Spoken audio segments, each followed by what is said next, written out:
बुंनो हागोन ना दिपेन बर'आ सिनियर प्लेयार्सफ्राथ' रिटायार्ड लायो नोंथांमोना नुदों वर्ल्ड काप गेलेनायनि उनाव मेसिया रिटायार्ड लाबाय गोबाङानो रिटायार्ड लाबाय जोंहा 2020निफ्राय बिराट कहलिया रिटायार्ड लाबाय स' नुगोन लासैनो आंहा बिथांनि सायाव उइस थाबाय आरो बिथांखौ आं श्रद्धा खालामो सिनियर मानसि हिसाबै गाज्रि खोथा बुंनो सानाखै नाथाय बयहाबो मोनसे सम थायो नाथाय दिपेन बर'आ जाबाय जाखांफुनाय सासे लाइमोन बिथाङा मेलेमबो दोङो बिथाङा गोबां लेखाबो फरायदों आरो दा नैबे 20-25 बोसोराव सोमावसारनानै समाजनि खामानि मावनानै गोबां एक्सपिरियेन्स जाबाय दा बिनिखायनो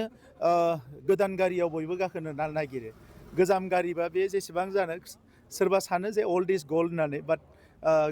गोदान गारियाव बयबो गाखोनो नागिरो दा मानसिफ्रा गारि लायोबा गोदान गारिबा बयबो नोजोर होयो गोदान न' बानायबा बयबो नोजोर होयो दा बेबायदिनो दिपेन बर' बिथाङा दिनै उदालगुरिनि थाखाय माने जोबोद स्ट्रं एनार्जेटिक आरो डाइनेमिक सासे यं लिडार बियो 24/7 खामानि मावनो हायो बेबो दिल्ली दिसपुर जेरावबो जगाजग खालामनो हायो आरो बेहा सिमां दङ जेब्ला मानसिया बैसो जायो अब्ला सिमाङा लासै लासैनो जोबलाङो दा नंखायनो जानो हागौ बिथांमोना दोङोमोन सिमां आगोलाव लासै लासैनो सिमांफ्रा जोबलांगोन बोलोआ खमायलांगोन एनार्जिया खमायगोन खारनो हानाय नङा बारा खारनो हानाय बे फिजिकेल मेटार जाहैबाय बाट मेन्टेलिबो गोबां खोथाफोरखौ माने बै समाव लासै लासैनो बैसो जाबा साननो बायो नाथाय यं मानसिफ्रा बांसिनसो बांसिन सानो दा नंखायनो उदालगुरिया जोबोद मोनसे मोजां खाबु मोनदों आरो बे खाबुखौ लानानै दिपेन बर' बिथांखौ आंथ' बुजियो दा बर' हारिजों लोगोसे गुबुन हारिफ्राबो गोबां भट होनो ओंखारदों आरो दिपेन बर' बिथांखौ गोबां भटआव देरहा होगोन आं बेखौ फोथायो गासै मोनबेसे मासि जोबथारनाय 10-12 मासिखौ मोनगोन आं बेखौ दा नुहुरो आरो बिनि एसे गाहाय गोजौ जानो हानाय नाथाय दिनैनि तारिखाव आं नुयो गिदिर बेरायै बेरायै जेखौ नुदों 10-12 मासि UPPLआ मोननो हागोन बेखौ आं फोथायो गोबां सारदों मोनसे कुइसन खालामबावदों पाब्लिकफ्रा जे प्रमद बर' बिथां थानाय समाव बिथाङा गोबां मावबावो माने आं मा थालांदों होनना बुंदों सार ससियेल मिडियानि गेजेरजों सानसे समाव जेब्ला CM जादोंमोन मावनो नागिरदोंब्लाबो बिथाङा बेसारा गुबुनजों गाबथे जादों होनना बुंदों थिग बेबायदिनो एलायन्स थानाय समाव एलायन्सआ गाबथेदों होनना बुंदों सार नंगौ नामा सार बे खोथाया डाइरेक्टलि गाबथेयाखैब्लाबो बेवहाय माखासे सर्टेज दङ पावारनि माखासे लिमिटेसन दङ दा बेफोरखौ जोङो मावजोबनो हाया बिनि थाखायनो गोहो नांबावगौ मानोना दा जों नेशनेल पलिसिफोरखौ नायोबा दिनै भारतनि बाजेटआ 50 लाख करोड़ जाबाय आसामनि बाजेटआ 6 लाख करोड़ जाबाय दा बड'लेण्डआव जुदि 1000 करोड़जोंनो खामानि मावनांगौ जायोबा जेराव प्राय 9000 स्कुवेर किल'मिटार आरो बड'लेण्डआव 35 लाख पपुलेसन दङ नर्थ इस्टनि स्टेट्सफोरखौ नायोबा त्रिपुरायाव 36 लाख पपुलेसन दङ आरो बिसोरो फाइनेन्स कमिसननिफ्राय नंथाराबाबो 5 बोसोराव बिसोरो 50 कोटि मोनो मेघालयआव 29 लाख पपुलेसन दङ बिथांमोना नंथाराबाबो 5 बोसोराव 30 रोजा कोटि रां मोनो दा बे बिथांमोना जे 50 रोजा कोटि त्रिपुराया मोनो 30 रोजा कोटि मेघालया मोनो दिनै सिक्किम बायदि मोनसे फिसा रायजो बिसोरबो गोबां प्लेनिं कमिसननि फैसाफोरखौ फाइनेन्स कमिसननिफ्राय मोनो दा बड'लेण्डआव बेफोरो दाबो जायाखै दा नंखायनो जोङो बेफोर बिथिंफोरखौ बावैसो जालांनाय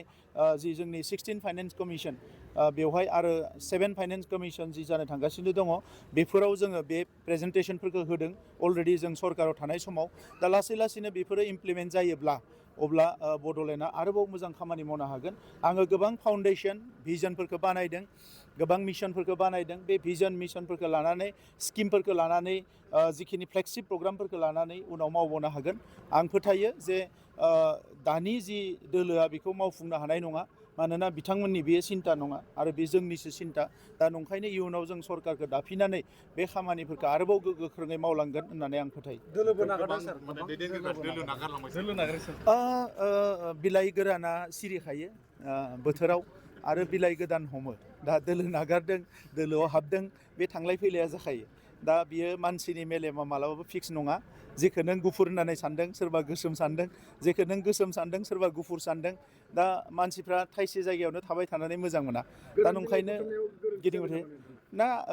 नांखायाबो बांद्राय बजासो जागोन नोंथांनो जुदि जानोबो हायै नोंथाङा जेबो खालामनो हायै फाफ्लियाव बानबाय थायोबा नोंथाङा फाफ्लिया सागोन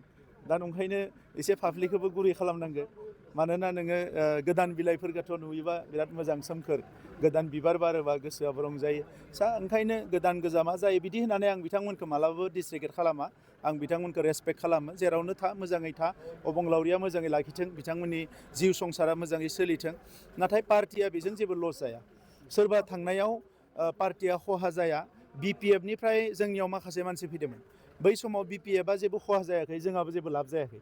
दिनै जोंनिफ्राय माखासे मानसि थांगोन BPF-आव बेवहाय BPF-आ बेसेबां लाब जागोन आं मिथिया खिन्थु जोंहा जेबो खहा जायाखै सार लासिंथि खालाम बेजों लोगोसे दिनै गोबां दिनै सार नोंथांनि जिखिनि अन्थाइ खाम्फा गायसननाय अन्थाइ खाम्फा गायसननायखौ दिनै BPF दोलोआ बुंदों जे बिथांनि समाव जि गायसननाय बे नंखाय गायसननाय होननानै गोदान खाम्फा गायसननायखौ जों नुनो मोनदों बेखौ मा बुंगोन सार इरेसपेक्ट बुंगोन ना मा बुंगोन सार बेनि बेलायाव बेबायदि ओरैनो जानो नाङामोन मानोना जोंबोथ' बिथांमोननिखौ जेबो सिफायाखै जोङो प्रटेक्टसो खालामदों जेरावनो जि थाया मानो दा बे हिसाबै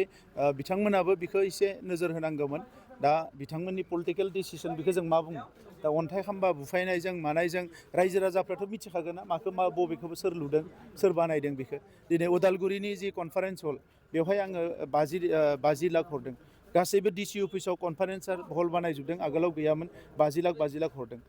गोबां खामानिफोरखौ मावदों बेखौथ' बयबो मिथिखागोन थेंक इउ